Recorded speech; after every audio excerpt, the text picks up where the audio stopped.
Gates open, they're up and racing, compelled to lead, shows alertness at the start, moving up by the rail Speedmaker, Conquistador, Emergency Call, and Isco. Heading towards the last 900, compelled to lead by a long neck, running by the rail Speedmaker. Isco is by the rail and Dottie outside Conquistador, Emergency Call now bringing up the rear.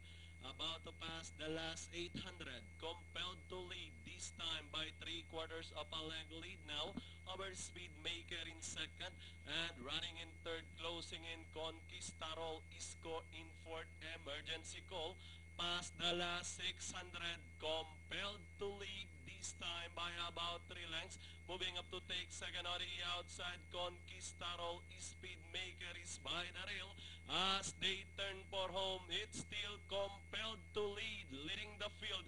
Conquistador is on the outside by the rail, Speedmaker, Emergency Call, and Isco.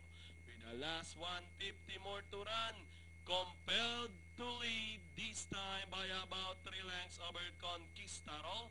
And finally, from start to finish, it's all compelled to lead.